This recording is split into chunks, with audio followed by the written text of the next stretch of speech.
अभी उम्मुल मोमिनीन सैयदा आयशा सिद्दीक़ा रज़ी अल्लाह ताला अन्हा को रुखसत करके अपने घर तशरीफ लेकर के आए। मैं हुजूर की बात बता रहा हूं, जो बीवियों पे जो उनकी थोड़ी सी कमी के ऊपर उंगलियां उठाते, लेके आए। हुजूर बाहर चले गए, देर से घर तशरीफ लाए। आका करीम ने इरशाद फरमाया, आयशा कहां है? एक कोने में बैठी है। हुजूर मैं यहां हूं, हुजूर मैं यहां हूं। कहा आयशा कुछ बनाया, भूख लगी है। कहती हुजूर क्या बनाती, मुझे कुछ बनाना ही नहीं आता है। ये उम्मुल मोमिनीन आयशा सिद्दीक़ा जो पूरी कायनात के मोमिनों की मां हैं, उनकी बात बता रहा हूं। और बीवी किसकी है? जो नबियों के इमाम बन के आए, बेशक बेशक, जो मोहसिन इंसानियत भी हैं, जो तकमील इंसानियत का जरिया भी बने, जो बाइस तखलीक इंसानियत भी हैं, बल्कि बाइस तखलीक कायनात हैं। वो अपनी बीवी से कहते हैं भूख लगी है, कुछ है बनाया? नहीं जी नहीं। क्यों? हुजूर मुझे कुछ बनाना ही नहीं आता।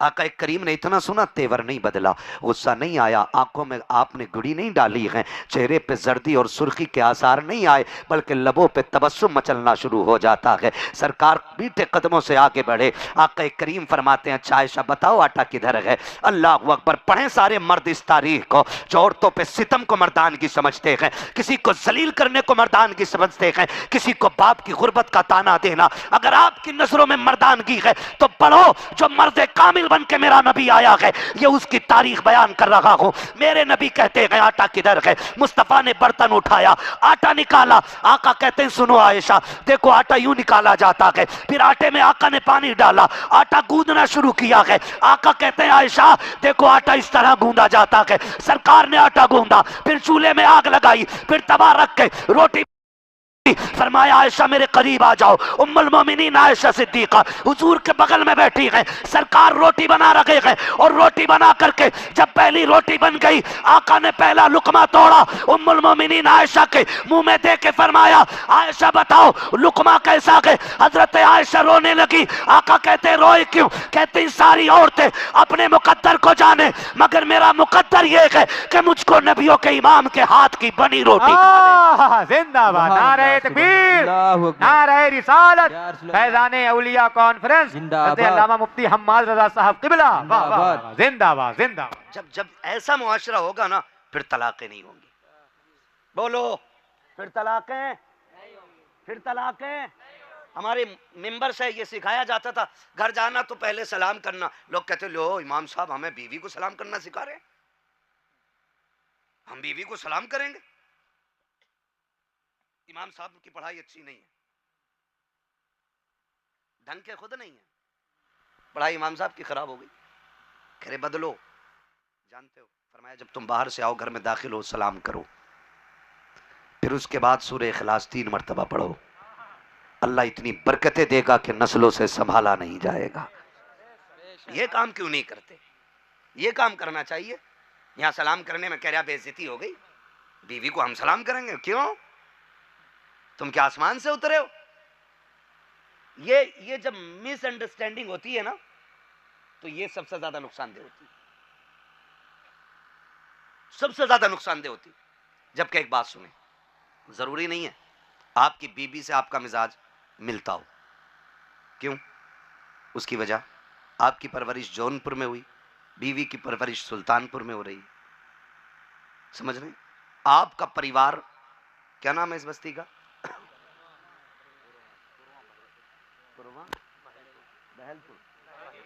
बहरीपुर। अच्छा, बहरीपुर कला पुरवा, मैं पुरवा ही कह लूँ शॉर्टकट में। बहरीपुर कला तुम कहते रहना, तवज्जो है ना? अगर आपके बहरीपुर पुरवा आपकी इस बस्ती की बेटी हो या बेटा हो, जब जिंदगी में पहली बार आमने सामने होते तो जरूरी नहीं मिजाज मिल जाए।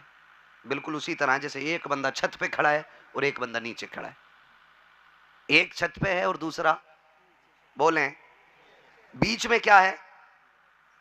जीना। क्या है? जीना। एक बंदा ऊपर है और एक नीचे। अगर इन दोनों को मिल के चलना है तो दोनों को एक साथ होना पड़ेगा। ये चाहता है कि मैं नीचे नहीं जाऊं और ये चाहेगी कि मैं क्यों ऊपर जाऊं, तो फिर यहीं से झगड़ा शुरू हो जाएगा। अगर हमें मिलकर चलना है तो काम वो करो कि झगड़ा ही ना हो। आप कहें काम क्या, मैं कहता हूं 3 पैरी ये नीचे आ जाए, 3 पैरी ये ऊपर चढ़ जाए। अब किसी की बेइज्जती बोले हुई नहीं ना। अगर आपको लगता है आपकी बीवी आपके मिजाज की नहीं है तो थोड़ा सा आप नीचे आ जाइए ना, आप थोड़ा सा नीचे आ जाइए। और जो औरत सबसे नीचे आपने डाल रखी है ना, खड़ी रखी है, उसका हाथ पकड़ के उसे थोड़ा सा ऊपर लाइए। जब ये बराबरी होगी ना, फिर जिंदगी की गाड़ी अच्छी चलेगी। इस तरह से फिर अल्लाह घरों को जन्नत का नमूना बना देगा, जन्नत का नमूना। आप अगर सोचे तो देखें, मैं आपको बताऊं, आप देखें, मैं तारीख का ये बाब रखने लगा हूं आपके सामने। उम्मुल मोमिनीन हजरत खदीजतुल कुबरा रज़ी अल्लाह ताला अन्हा, आप मलिका अरब हैं, यानी कि मक्के की औरतों में सबसे ज्यादा अमीर खातून हजरत खदीजतुल कुबरा को कहा जाता है। ये सैयदों की नानी, खातून जन्नत की अम्मी है। हुजूर के साथ तन्हा 25 साल गुजारे। किसने? हजरत बोले हैं, हजरत खदीजतुल कुबरा रज़ी अल्लाह ताला अन्हा ने कितने साल गुजारे? 25 साल। और 25 साल का रिहायशी दौर ऐसा था, आका फरमाते हैं 25 साल में मुझे कभी भी आयशा को दरवाजे पे आके, खदीजा को दरवाजे पे आके आवाज देने की जरूरत नहीं पड़ी। न कभी हाथ मारा, न कभी कुंजी हिलाई, न कभी खांसा।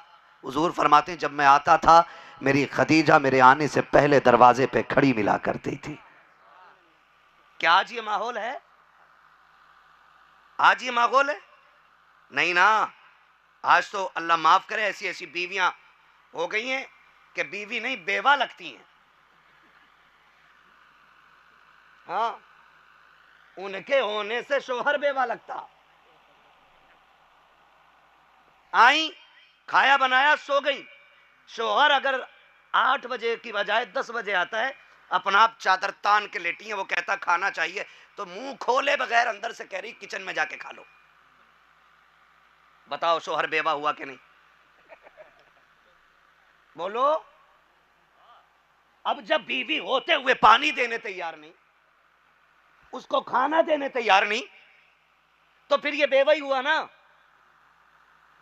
ऐसी बीवी से तो बेवा होना अच्छा। मियां बीवी के रिश्ते कैसे होने चाहिए, यह भी मेरे नबी ने सिखाया है। लेकिन बुरा हो उन पीरों का जिन्होंने जहन में ये जहर डाल दिया, बीवी तो ठीक थी, तुम्हारी फुपेरी खलेरी जो वो है ना, भतीजे की अम्मा, उन्होंने इनको जो है ना बहुत तगड़ा वाला करा रखा। ये घुमा के कही जाती है, का नाम बता दो, का नाम नहीं बताएंगे, रंग के सामली है, एक तिल है, तो 99% ऐसे लोग घर में निकल आते। वहीं से जहर उगलना शुरू हो जाता है, वहीं से। फिर अच्छी बीवी भी दुश्मन बन जाती है, फिर वफादार शौहर भी बीवी के खिलाफ हो जाता है। ऐसे घर नहीं चलते, जिंदगियां ऐसे चलती हैं। जाओ जाके बेटियों को बता देना कि मुरादाबाद का एक दीवाना बता के गया है, बीवी और शौहर के रिश्ते इतने अजीब होते हैं, इतने अहम मियां बीवी के रिश्ते हुआ करते हैं। मेरे नबी तबलीग करके वापस आते थे, आका करीम घर तशरीफ लाते थे, दरवाजे पे आयशा सिद्दीका होती थी, सरकार हाथ पकड़ती सरकार का, अंदर तशरीफ लेकर के आती, खैरियत पूछती, सरकार को बैठाती, वजू कराती, दिन भर की थकन का पता लगाती, तबलीग की तहरीक का काम पूछा करती थी। एक दिन आका करीम तशरीफ लाए हैं, जैसे आका तशरीफ लाए हैं, उम्मुल मोमिनीन हजरत खदीजतुल कुबरा ने सरकार के चेहरे पे पसीना देखा, थकन के आसार देख के कहा था, मेरे प्यारे लगता है आज कौम ने सताया है, आज लगता है बड़े दुख दिए हैं इस कौम ने, मुझे लगता है आज तुझे भूख ने निढाल कर दिया है। सरकार को हजरत खदीजतुल कुबरा ने वजू कराया के बिस्तर पे लेके आई है, आका करीम बैठ जाते हैं, अंदर से हजरत खदीजतुल कुबरा एक खजूर का प्याला लेकर के आई है, और एक प्याले में दूध लेकर के आई है, आका करीम के सामने बैठ जाती है। जाओ जाकर के बेटियों को यह पैगाम दो कि शौहर के साथ जिंदगी कैसी गुजारी जाती है। जब आकर के बैठी है, आका करीम बैठे हैं, हजरत खदीजतुल कुबरा ने एक खजूर उठाई है, कहा मुस्तफा भूख की वजह से चेहरा उतरा हुआ कि महबूब खा लीजिए। आका करीम ने जैसी मुंह खोला है, हजरत खदीजतुल कुबरा ने खजूर खिलाई है। अगली बार खजूर के बाद दूध का प्याला पेश किया है, चंद खजूरें थी, जब आधी खा चुके मुस्तफ़ा, फिर हजरत खदीजा का हाथ मेरे नबी ने पकड़ा गए और पकड़ के कहा था, खदीजा मैंने तो खा लिया गए, लेकिन चेहरा तेरा भी तो उतरा हुआ है, बता तूने कब से नहीं खाया है? तेरे शिकम की हालत बता रखी है कि तू भी कमजोरी की वजह से इतने निढाल होके बैठी है, बता तूने कब से नहीं खाया है? हाथ जोड़ के कहता हूं, तुम्हारी बेटी तुम्हारी बीवी किसी गरीब घर से हो या अमीर घर से हो, जब दस्तरखान पे बैठा करो तो इकलौते कुत्ते की तरह ना खाया करो, एक खानदान बन के खाया करो, एक परिवार बन के खाया करो। ऐसा ना किया करो कि तुमने अपना पेट भी और तोड़ करके निकल गए। ये काम कुत्तों के हुआ करते हैं, इंसानों के नहीं होते हैं। मैं पूछना चाहता हूं, तुम कहते हो घरों में झगड़े हो रखे हैं, तावीज या कोई डोरी दे दी जाए, अल्लाह की इज्जत की कसम खा के कहता हूं, ये मेरे मुस्तफा का किरदार अपना लो। आका करीम ने हजरत खदीजा का हाथ पकड़ लिया, कहा था खदीजा ठहर ठहर तो सकी, तू मुझे खिलाए जा रखी है, तू क्यों नहीं खाती है? हजरत खदीजा की चीख निकल जाती है, या रसूल अल्लाह आप खा लीजिए, हमारी फिक्र न कीजिए। मेरे नबी ने कहा, खदीजा बता घर के बच्चों का क्या हाल है? आका करीम ने जब इतना कहा है, हजरत खदीजा की आंख में आंसू। मुस्तफा ये देखें, बच्चों के चेहरे से चादर उठाई है, आंखों पे आंखों से आंसू जारी हुए, चेहरे पे आंसुओं के निशान है। मेरे नबी ने कहा, क्या बात मेरी बेटी रोती हुई सोई है? कहा जी या रसूल अल्लाह। कहा किस लिए? कहा आज फाका इतना था कि कुछ खाने को घर में नहीं था, बच्चे भूख की वजह से रोते हुए सो गए। मेरे नबी की हिचकी बन जाती है। आका करीम ने वो खजूर पकड़ी है, हजरत खदीजा के चेहरे की तरफ बढ़ाई, कहा खदीजा तू खा ले, इसलिए कि जितना मैं भूखा हूं उतना तुम भी तो भूखी हो। हजरत खदीजा का जुमला सुनो और जाके बेटियों को बता दो। हजरत खदीजा ने कहा, या रसूल अल्लाह आप खा लीजिए, अगर भूख की वजह से हमें कुछ होगा तो सिर्फ हमारा नुकसान होगा, अगर आपको कुछ हो गया सिर्फ फातिमा का नुकसान नहीं होगा, सिर्फ ज़ैनब का नुकसान नहीं होगा, सिर्फ रुकैया का नुकसान नहीं होगा, सिर्फ उम्मे कुलसूम का नुकसान नहीं होगा। या रसूल अल्लाह अगर आपको कुछ हुआ पूरी कायनात का नुकसान हो जाएगा।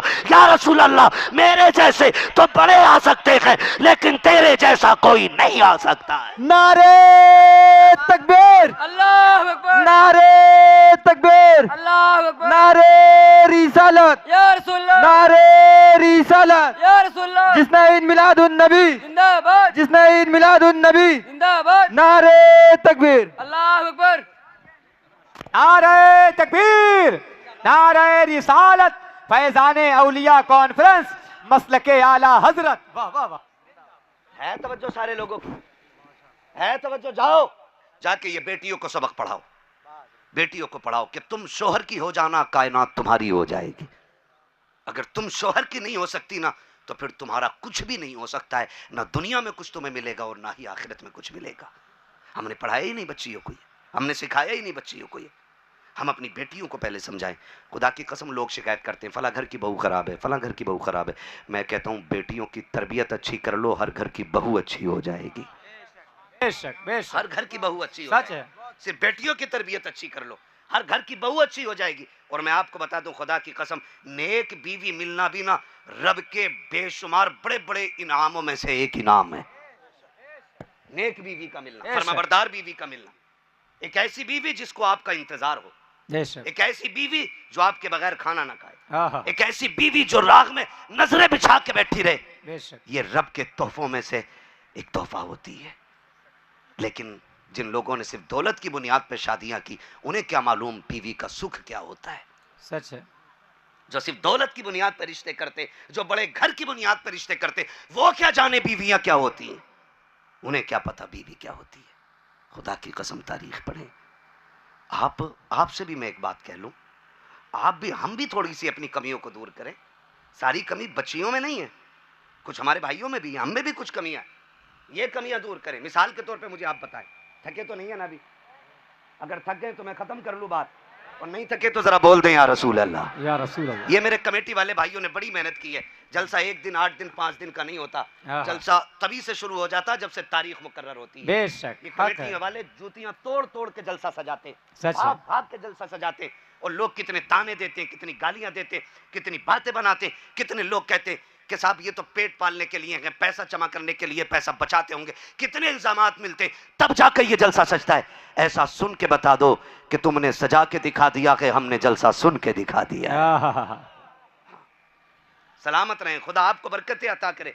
मैं आपसे भी चंद बातें कह लूं, बोले जरा या रसूल अल्लाह, और जोर से बोले मेरे भाई या रसूल अल्लाह। या रसूल अल्लाह। समझने की कोशिश करें। मैं बताना चाहता हूं, अब नफीस भाई, जी हम में भी कुछ ना कुछ कमियां। सच है। कमी क्या, मैं अर्ज कर रहा था, हम जब घर से निकलते हैं ना, तो सच्ची बताना, घर से निकलते हमने रात वाले कपड़े उतार दिए,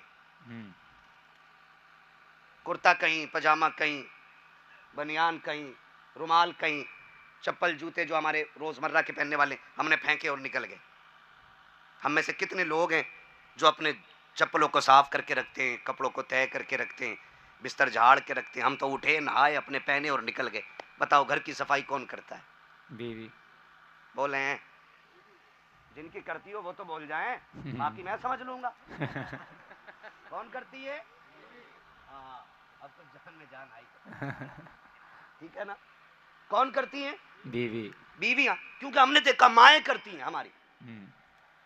जो हमारी माँ है वो हमारे बाप की बीवी है, तो औरतें करती है घर की सफाई।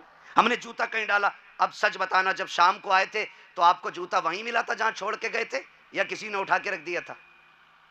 बोले, है ना? चादर वैसी उलट पुलट थी, या चादर अब सही तरीके से बिछ गई है? आपने जो कपड़े फेंके थे वो वहीं मिले जहां फेंक के गए, या कि फिर किसी ने उठा के रख दिए थे? यही है ना?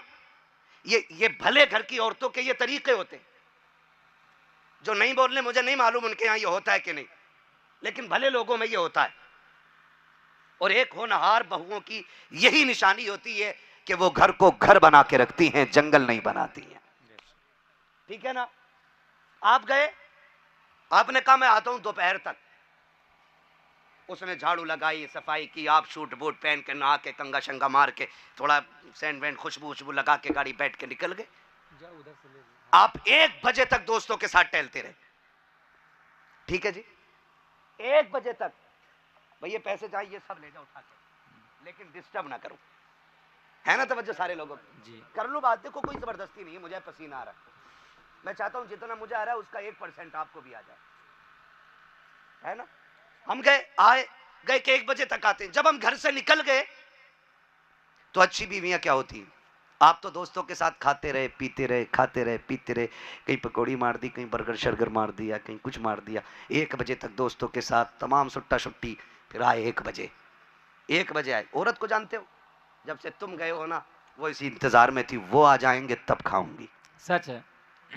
वो खा लेंगे तब खाऊंगी। ये औरत इंतजार में बैठी थी।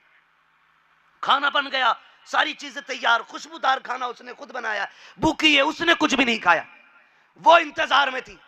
वो आ जाएंगे तब खाऊंगी, वो आ जाएंगे तब खाऊंगी। सुबह से पानी तक जिसने ना पिया, खाना तक जिसने नहीं खाया, तेरे इंतजार में बैठी रही। तू घर के अंदर आया, तूने चाबी लॉक की, बाहर लड़के आया था किसी से, घर में गुर्राते कुत्ते की तरह घुसा, तूने घूर के उसको देखा, कहा रोटी किधर है, वो दौड़ गई, तेरे आगे लाके दस्तरखान बिछा दिया, तू बैठ गया खाने के लिए। वो बेचारी जो सुबह से तेरे इंतजार में फाके से थी, जिसने इस वजह से एक लुकमा नहीं खाया था कि जब तू आ जाएगा तब खाएगी, वो दीवार से एक परदेसी की तरह लग के खड़ी रखी। तू कुत्ते की तरह नीचे को मुंह डाल के खाता रहा। तूने तो एक इंसानियत का भी हक अदा नहीं किया। अच्छा शौहर बनने का हक तो कहां से अदा करेगा? एक इंसान भी दूसरे से खाते वक्त कह देता है, बता तूने खाया है कि नहीं खाया है? तूने खाते खाते पहला लुकमा मारा, जरा सा बेचारी से गलती से नमक तेज हो गया था, तूने यूं सुअर की तरह नजर उठाई और घूर के उसको गाली दी, और गाली दे के पेट भर के नाक तक खा के यूं बर्तनों को धकेल के उठा। तुझे क्या लगता है कि ये तेरे दर की कनीज है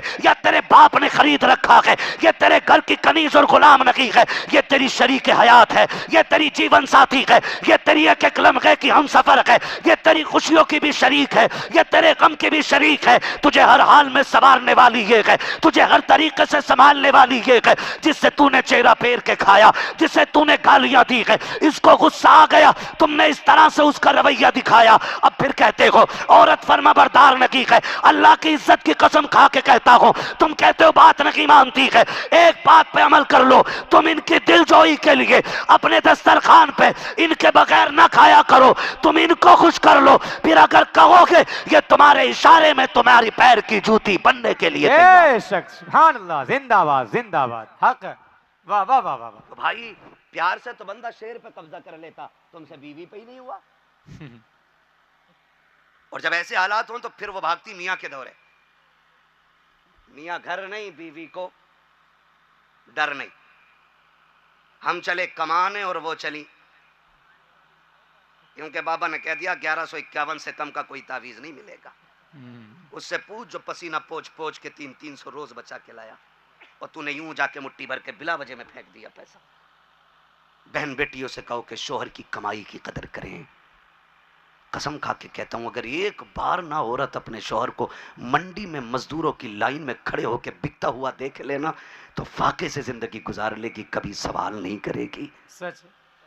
हाँ मेरी बहन, मेरी बेटी, शोहर जो मंडी में बिकता है वो अपने लिए नहीं, आपके लिए बिकता है, आपके सुकून के लिए बिकता है, आपकी राहत के लिए बिकता है, आपके चैन के लिए बिकता है। क्यों? ताकि आप चैन से रह सको। जब वो थक के शाम को आए तो अकड़ के ना दिखाना, गुस्से में मुंह ना बनाना, उसको ये मत दिखाना कि तुम सुबह से काम करते करते बच्चों को खिलाते खिलाते थक गई हो। तुम नहीं जानती हो, जो गाली मालिक ने इस शोहर को तेरे एक बार बकी है ना, तेरी साल भर की थकन भी उसे एक गाली के दर्द का बदला नहीं बन सकती है।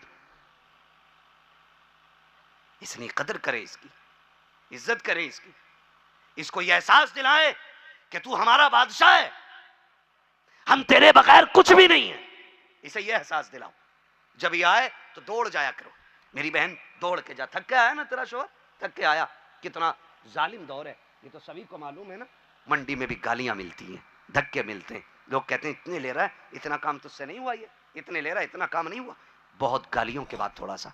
और जानती हो, तुम छत के नीचे रहती हो, ये धूप में ईंटें ढो के आया है, तुम छत के नीचे थी, इसने धूप में काम किया है।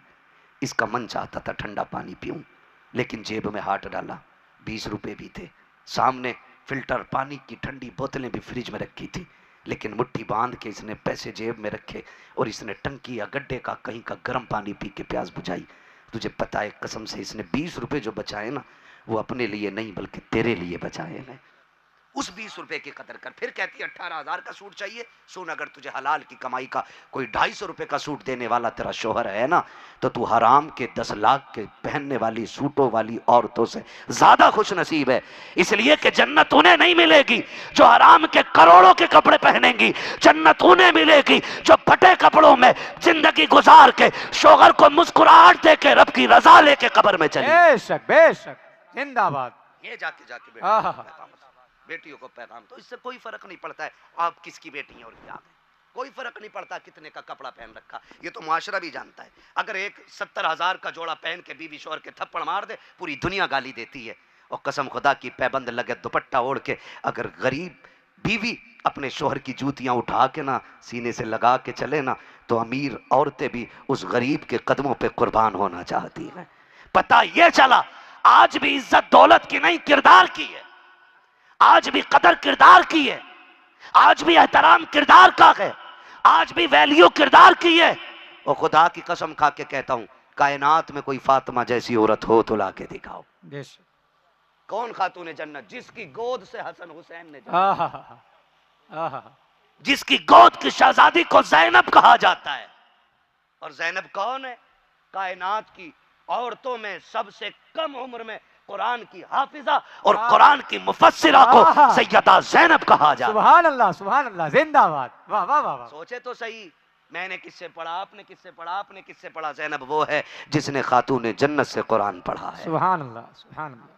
हाँ, और खातून जन्नत वो है जिन्होंने मुस्तफ़ा से कुरान पढ़ा है।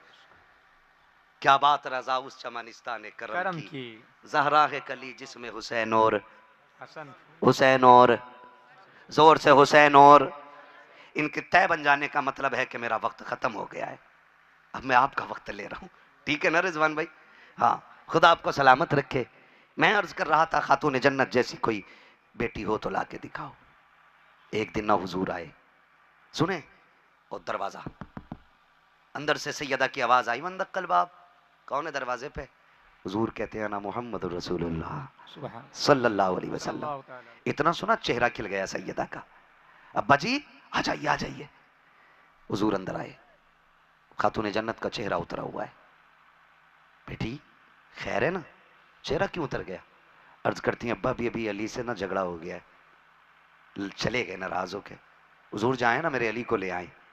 हुजूर उठे, मौलाए कायनात का हाथ पकड़ा, ले आए और ला के ना हजरत अली को अपनी बगल में बिठाया। सामने खातून जन्नत है। सुनो बेटियों वालों और बेटों वालों सारे सुने। फरमाया था, सुन फातिमा, तुझे क्या लगता है तू अली को नाराज करके मेरे घर आएगी तो तुझे सुकून मिलेगा? फरमाया, तू अगर अली को नाराज करके घर आई ना तो तुझे दरवाजा तो खुला मिलेगा, रोटी भी मिल जाएगी, लेकिन अगर उस हाल में तेरा इंतकाल हो गया ना तो बेटी मैं तेरे जनाजा नहीं पढ़ूंगा। ये नबी अपनी बेटी से कह रहा है, सैयदुल अंबिया खातून जन्नत से कह रहे हैं, अगर इस हाल में इंतकाल हुआ कि मेरा अली तुझसे नाराज था तो मैं जनाजे में नहीं आने वाला। रो दी खातून जन्नत, अब्बा जी कभी जिंदगी में अली को नाराज नहीं करूंगी। और उसके बाद हुजूर ना फिर खातून जन्नत की बगल में आ गए और फिर हजरत अली सामने। सुनो, तलाक देने से पहले बाप का दर्द समझा करो, किसी की बेटी के थप्पड़ मारने से पहले उसके बाप का भी एहसास किया करो। उसने कंधे से नहीं, कंधे पे रख के पाला है बेटी को, उसने सीने पे लिटा लिटा के पाला है बेटी को। तुम नहीं जानते हो, उसने टोपी पे पैबंद लगाए, बेटी के दुपट्टे पे पैबंद नहीं लगने दिए। हाथ उठाने से पहले बाप बेटी के रिश्ते का एहसास किया करो, वरना कयामत के दिन कितनी भी नेकी लेके आओगे, अगर तुमने किसी की बेटी पे सितम किया होगा नेकियां थोड़ी पड़ जाएंगी, जुल्म ज्यादा हो जाएगा। ये याद रखना मेरे नौजवानों, हाथ ना उठाया करो उस हद तक जिस हद तक शरीयत ने इजाजत दी है, और ये समझने के लिए अपने उलमा के पास आया करो। तवज्जो है सारे लोगों की? बाप के दर्द का एहसास किया करो। पहले हुजूर बेटी को तंबी कर रहे हैं और किस अंदाज में कहकर, तुमसे अली नाराज है और इंतकाल हो गया तो सुनो मैं जनाजा नहीं पढ़ूंगा। फिर अली की बगल को छोड़ा, बेटी की बगल में हुजूर आ गए और फरमाया, अली तुझे पता है ना मेरी फातिमा बिन माँ के पली है? अल्लाहु अकबर, अल्लाह, तुझे पता है ना जब फातिमा 6 साल की थी तब खदीजा इसका हाथ मेरे हाथ में दे गई थी अल्लाह अल्लाह। और उसने कहा था, मुस्तफ़ा मेरी फातिमा को रोने न दिया जाए। यार अली, फातिमा बिन माँ की बेटी है। हुजूर तालीम दे रहे हैं पूरी उम्मत के लिए। आका कहते हैं, फातिमा, अली मेरी फातिमा बिन माँ की बेटी है। और मैं भी ज्यादा वक्त नहीं दे पाया, मुझे तबलीग का काम रहता है। अली तुझे क्या पता जब बेटियां बिन माँ के पला करती हैं कितना मुश्किल होता है। अली तू क्या जाने बेटी की जिंदगी माँ के बगैर कैसी होती है। ए अली सुन, मेरी बेटी बिन माँ के पली है, मैं भी अपनी बेटी को पूरा वक्त न दे पाया। सुन, अगर मेरी बेटी से कोई कमी हो जाया करे ना तो अली से रूठ के ना जाया कर, मेरी फातिमा से नाराज ना हुआ करना। आका ये कह रहे थे, मौलाए कायनात कहते हैं आका के आंसू छम छम गिर रहे हैं। आका हजरत अली के कंधे पे हाथ रख के कहते हैं, अली यार मेरी बेटी से अगर कोई कमी रह जाए ना तो मेरी बेटी से नाराज ना होना, ये बिन माँ की बेटी है। खदीजा बचपन में छोड़ के चली गई थी, मैं भी ज्यादा वक्त नहीं दे पाया। ए अली, अगर मेरी बेटी से कोई कमी रह जाए तो अपनी बीवी ना समझ के मेरी बेटी समझ के माफ कर देना, मोहम्मद की बेटी समझ के माफ कर देना। हजरत अली कहते हैं, जब आका ये जुमले कह रहे थे मैं चाहता था जमीन फट जाए, मैं इसमें चला जाऊं, मुझ में जुर्रत न थी खड़े होने की। मैंने आका का दामन थाम लिया, मैंने कहा महबूबा आंसू रोक लीजिए, आज के बाद अली की वजह से कभी फातिमा की आंख में आंसू नहीं आएगा। जिंदाबाद, नारे तकबीर, नारे रिसालत, खानदाने अहले बैत, जिक्र मौलाए कायनात, जिक्र मखदूम कायनात, नारे तकबीर, नारे रिसालत। या अय्युहल्लज़ीना आमनू उदखुलू फिस्सिल्मि काफ़ा, ऐ ईमान वालों पूरे पूरे इस्लाम में दाखिल हो जाओ। सिर्फ निकाह के टाइम टोपी क्यों पहनी जी? उसके बाद भी तो मुसलमान रहना था। ससुराल जाके शरीफ क्यों बने थे? उसके बाद भी तो शरीफ रहना था। जब तक निकाह नहीं हुआ था गर्दन झुकी हुई थी, बाद में फिर कुत्ते की तरह ऊंट क्यों बन गए? जब लेने गए थे जैसे तब गर्दन पे बोझ था, लाने के बाद भी रहना चाहिए था। देखा नहीं बारात में कितनी भी झगड़ा हो जाए दूल्हा यूं ही रहता है। वो गर्दन नहीं उठा, लठ चले गोली चले वो उठता। वजह क्या जानता? जरा सा कुछ बोला ना, उसने अगर ना कह दी सारा डीजे बीजे खत्म, पूरी अब्बा की मेहनत पे पानी। ये सोच के चुप बैठा रहता हूं। जब निकाह हो जाता तो फिर ये शेर बनता है, अब मेरे हाथ में, जब चाहूंगा तब तलाक दे दूंगा। ना, तलाक किसी की मजबूरी नहीं है, तलाक औरत की कमजोरी नहीं है। इसका इस्तेमाल सिर्फ अपने वजूद को बाला दिखाने के लिए ना करना। हाँ, तलाक की कब है? जब मियाँ बीवी में बनती ना हो, 1000 कोशिशें कर ली गई हों और नफरतें इतनी बढ़ गई हों कि नुकसान का खतरा आ जाए, फिर फरमाया आसान तरीके से तलाक के जरिए एक दूसरे से अलग हो जाओ। यह है तलाक का मतलब। ये नहीं है उठाई पूरी मैगजीन खाली कर दी, फिर कह रहा कोई तरीका है काहे का के लौट आए। तो पूछ रहे कितनी दी थी? तो कुछ तो इतने मक्कार होते हैं, कहते हैं जी 2.5 दी थी। 2.5 भी कोई तलाक होती? कि 2.5 कैसे? क्या पूरी देने जा रहा था, मेरी बहन ने हाथ रख लिया।